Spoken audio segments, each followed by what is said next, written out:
least it's breaking up. It went down completely.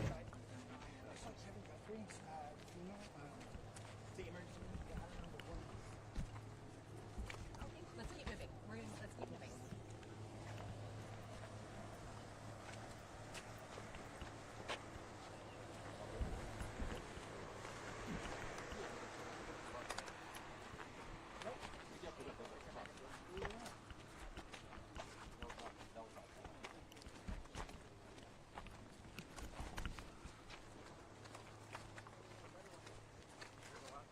Let's face this way. So we're gonna capture him. You make his way down the street. So if he doesn't make it in the shade of the penis. Sorry.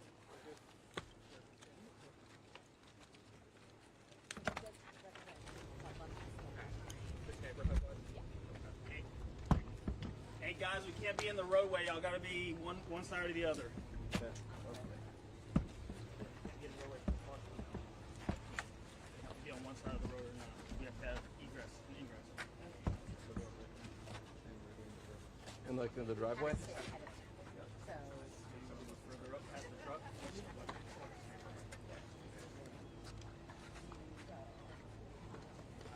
Can't be here. Y'all can't set up here. That's absolutely no. Yeah. Yeah. So just like hug this. Yeah. That's the only person. Yep. You gotta see his back. You want to go like? As far as that's the back here. Ready? I'm moving. Get real tight. Yeah. I need everybody up against the. Yes, they're right here. Y'all are gonna have to single stack all the way down the roadway. All right. You're good. All right. Go further back. And then we're gonna have to, as he gets closer, we're gonna have to start to move our way. Because there's gonna be a car coming in front and can't block it. Yes. I don't know if you guys can get over here and come down over here where you're not in the roadway. I can't. I'm only for the press. So Hey guys, we gotta get out of the roadway. Out of the road. Either you gotta go back there or back here in the gap. You can't be in the roadway. I would have to keep talking. Yeah, and that's fine. Yeah, if you want to go back. Yeah. It's better to have someone. I can't so if you did, right, if he told you you should stay with him,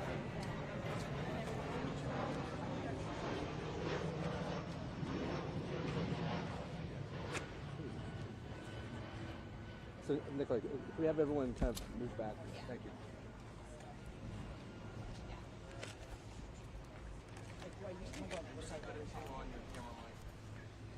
I stand by. okay.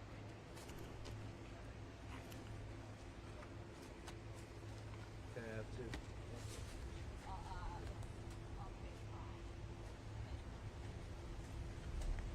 Okay, here? Yeah, just because they're gonna bring the Suburbans and stuff down through here. Can we come back in after the Suburbans come past or not? They're gonna be some in front and some behind. So I don't want you guys in the street at all.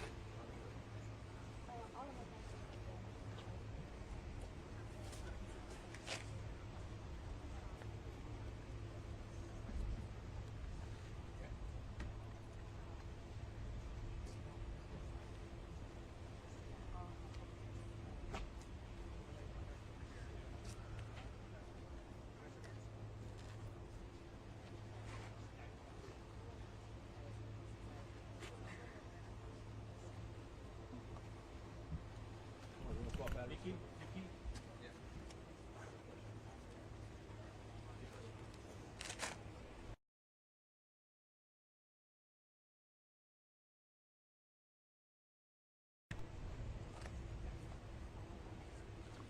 Alright, so this car is going to move forward, and then we can really get into position. So I think it actually would be best if we all go onto the apron of this driveway right now, and then we'll quickly come back out. Let the cars pass. And Yeah. So he's going to speak over. Yeah.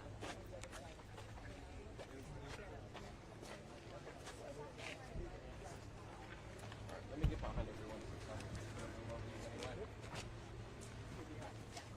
See if you can get back in that little door.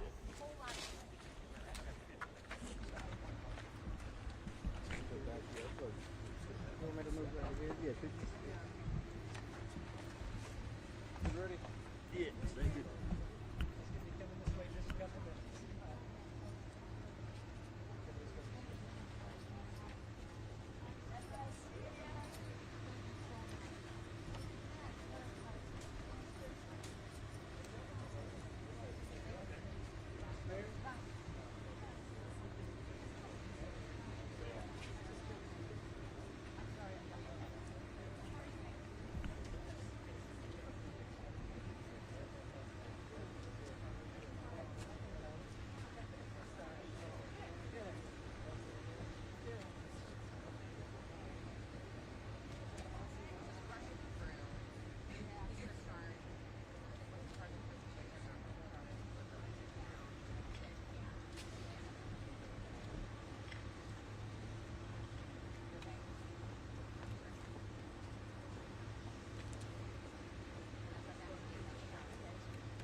Hi, Harvey. How are you? Want to come this way? Full camera and White House TV Full camera, there. yep. Thank you. There's a moat right there. Thanks so much, Harvey. Okay, guys. Excuse me, John. Excuse me. The full camera on that looks like. Oh, yeah, I thought that was You're over here. You're over here. Oh, there we go. Never mind. Thank you. Good, ready? Yep.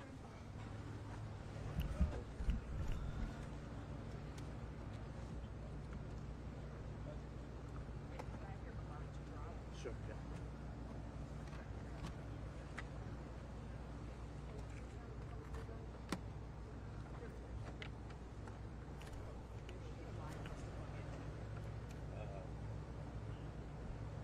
Everybody?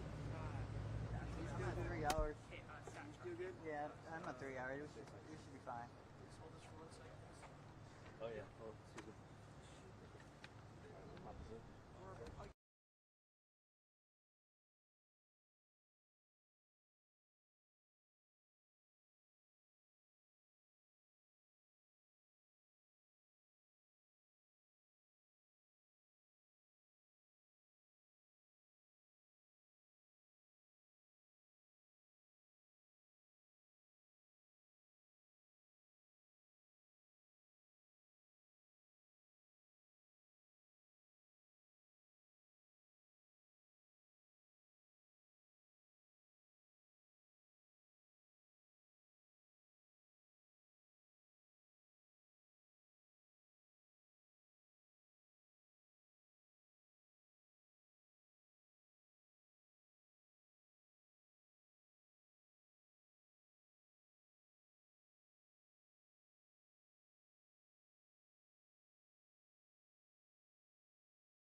We got getting worse, and but for some individuals, it was cataclysmic. All those folks who not only lost their homes, but more importantly, those folks who lost their lives, lost family members, lost all their personal belongings. Entire neighborhoods were flooded, and millions were without power. Early this morning, I did an aerial tour of St. Petersburg and the battered coastline. I flew over Tropicana Field and with the Tampa Bay raised play, and the roof is almost completely off, but thank God not many people were injured. I spoke with first responders who've been working around the clock. I also met with small business owners here and homeowners who have taken a real beating these back-to-back storms. And they're heartbroken and exhausted, and their expenses are piling up. And I know from experience how devastating it is to lose your home. Several years ago, my home was struck by lightning. It didn't all burn down, but we were out of the home for 7 months while it was being repaired. The thing I was most concerned about was not just the home, was all those things, all those pictures I saved that my daughter had drawn when she was little, all the family photographs, all the albums, all the things that really matter. Folks, the fact is that when you lose your wedding ring and the old photos, your children, family keepsakes, things that can't be replaced. But sometimes, in my own experience, that's the part that hurts the most. And I'm standing next to the mayor of Peach Beach and the chairwoman, Peters. Both their homes were damaged in Hurricane Milton. The mayor's home flooded. Family vehicles washed away. County chair's home had experienced significant damage in the past 2 storms previous. Just finished rebuilding and settling back in. Now they have to do it all over again. Both their families lost precious personal belongings, but they've stepped up, not only to look out for themselves, but to help other families, help their neighbors. You know, that's the resilience of the people of West Florida. I want to thank them and all the public officials who've suffered consequential losses because of the storm, but who are out there doing things to help other people who had serious losses. It matters. The American people should know the sacrifices they're making. You know, they've been steadfast partners as well. We've been in frequent contact. And it's in moments like this we come together to take care of each other, not as Democrats or Republicans, but as Americans. Americans who need help, and Americans who will help you if you were in the same situation. We are one United States, one United States. I also came here to talk about all the progress we have made together. This is a whole of government effort, from state and local to FEMA to U.S. Coast Guard, Army Corps of Engineers, the Energy Department, Environmental Protection Agency, Department of Defense, just to name a few. FEMA has delivered 1.2 million meals, over 300,000 liters of water, 2 million gallons of fuel, and so far we've installed 100 satellite terminals to restore communications in impacted areas so families can contact their loved ones to be sure everything's okay and be able to reach out for help as well. Speaking of help, so far we've opened 10 disaster recovery centers in Florida with more to come so people can have one stop to meet with officials, get the federal help they're entitled to that's available to them, such a direct, immediate financial aid of no interest payment loans, mortgage relief, and so much more. You can also go online to disasterassistance.gov, disasterassistance.gov, or call 1-800-621-FEMA, F-E-M-A. Yesterday, after I signed the Major Disaster Declaration, more than 250,000 Floridians registered for help. 250,000, the most in a single day ever in the history of this country. 250,000. I know you're concerned about the debris removal, and it's obvious why. We're prioritizing debris removal and working with the state and local partners to clear roads, to get wreckage into the 2 hurricanes off properties, and so more folks can return home and businesses can receive much-needed deliveries of food, fuel, medicine, and other essentials. That's a priority for me. Power has also been restored to over 2 million people in a matter of days.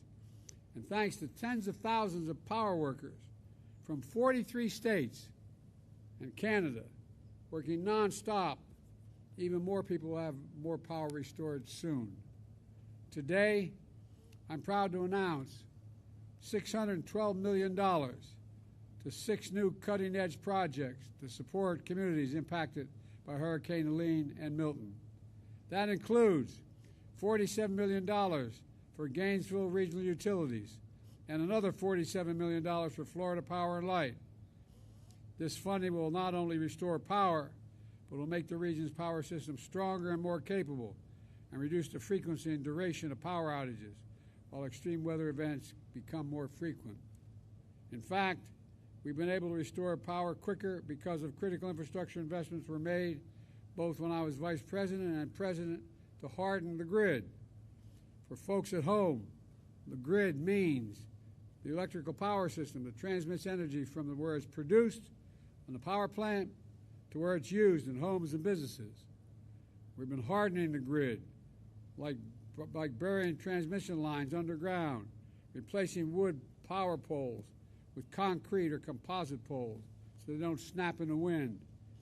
Energy Secretary Granholm is here with me today and leading this effort, and she'll tell you more about it and other cutting-edge technologies in the grid in a moment.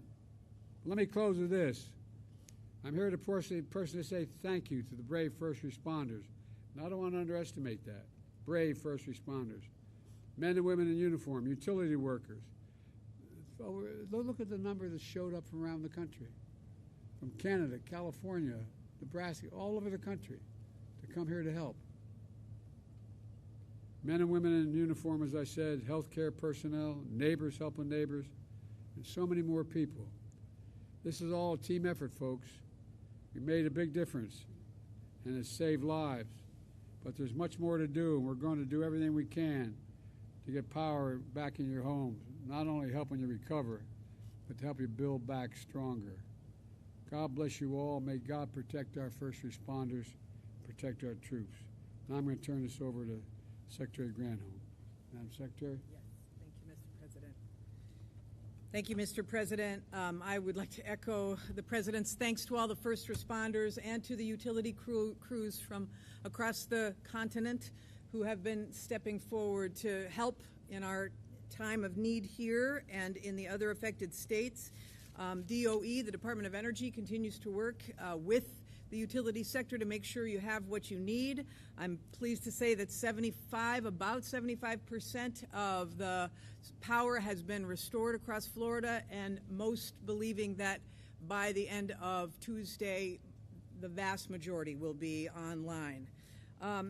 The unprecedented intensity of the damage and the disruptions overwhelmingly underscore the actions that the Biden-Harris administration really has taken to harden the grid against extreme weather. These include the new investments that the President just announced for the Southeast. When we took office, we knew the grids across the country had been suffering from decades of underinvestment. There was a dire need for repairs and upgrades and expansions. So the Biden-Harris team secured unprecedented funding in the bipartisan infrastructure law to begin modernizing these systems. Before the President's announcement today, since the passage of that bipartisan infrastructure law, the Department of Energy, anyway, has allocated roughly $680 million to grid resilience projects just in the states that have been affected by Hurricanes Milton and Helene. That amount roughly doubles when you include matching investments from states and utilities. And several of these projects are already underway. For example, undergrounding the power lines, super important, raising substations in the face of flooding, installing technology on the grid that can identify blackouts before they happen and can shorten them when they do happen, technology that increases transmission capacity so that power can move where and when it's needed most. These are all the upgrades that will be funding. So the announcement of the additional $612 million that the President made today will mean that we will have seen $2.5 billion worth of investment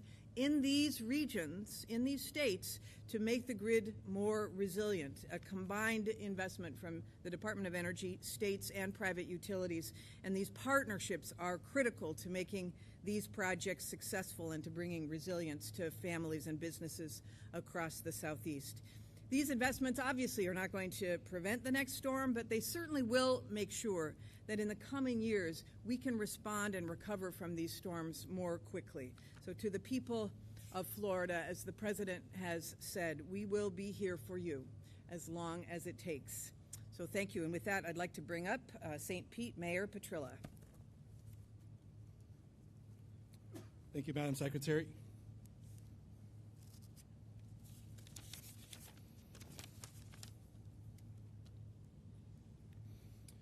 Mr. President, we want to thank you for coming here today to see the devastation and the destruction with your own eyes. And we thank you for your support during this difficult and historic time. Like so many of my neighbors, my family and I, we felt the full force first of Hurricane Helene and then of also Hurricane Milton. After the floodwaters of Helene hit, we thought we could begin to recover, patching up windows, cleaning up debris, and trying to get back to something resembling normalcy. And just as we finally began to find our footing, here comes Milton. And with it, another wave of devastation. You can see it everywhere. Our roofs were torn up, our trees were pulled up, our homes were destroyed, and like so many in our town, my wife and I, we thought, we're concerned about our safety. We're concerned about the future of our town. I have walked these streets, I've seen the destruction, I've sat with families who've lost so much, and I've seen businesses struggling to reopen. I have firsthand felt the emotional and economic toll that these storms have taken on all of us. But one thing remains true. We are Americans. We have been beaten, we have been battered, but we will not be broken. We are resilient, and we will rebuild. That said, we cannot do this without the incredible support of FEMA, our state, our county, our first responders, and your administration, Mr. President. The resources that you have helped provide for us have been a lifeline to my family and to our community, to our neighbors. And on behalf of all of St. Pete Beach, you have our sincerest gratitude. Yet we know that the road to recovery is long. And today I'm asking for your continued support to help bridge the gap between where we are today and where we want to be, where we need to be in the future. We need help to rebuild our infrastructure, revive our businesses, and provide critical assistance to the families who are still picking up the pieces of their lives.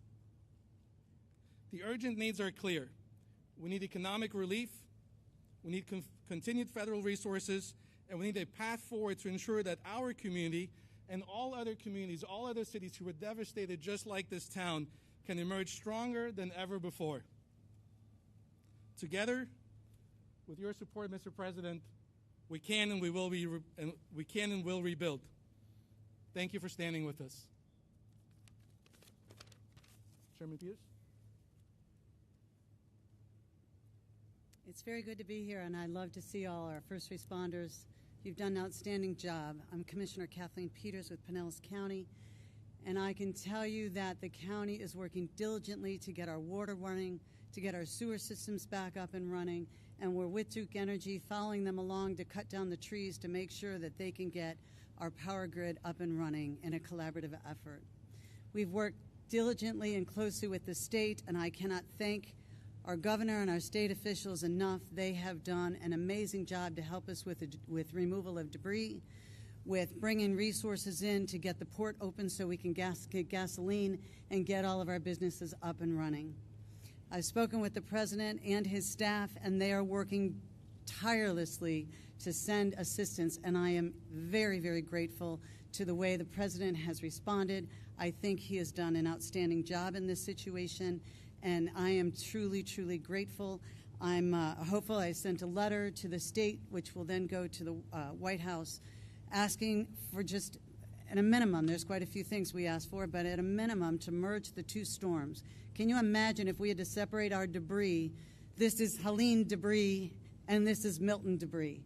There's just no possible way that we would be able to do that effectively and efficiently.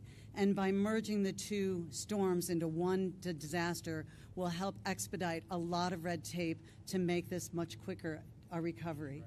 So I'm looking forward to that announcement that will happen. The ones I want to thank the most are my neighbors, my first responders. Neighbors have been helping neighbors. As the president mentioned, I too had 4 feet of water in my home, and I lost all my personal things and my clothes and my memories. But what has been outstanding is every neighbor helping other neighbors. The kindness that has poured into this community has been amazing and overwhelming. It makes us so proud to be American. American has always been strong, And this is just an example of the resilience and the strength of every one of our residents in our community. And I am so eternally grateful for every one of my neighbors, every one of my police officers and fire and EMS personnel. My son was in the water rescuing people at night during Helene, and he was also in the water rescuing people out of the apartment buildings in Clearwater.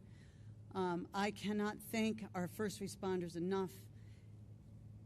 This is a storm we'll never forget, but it's what's going to make us so much stronger and better. So thank you all for coming.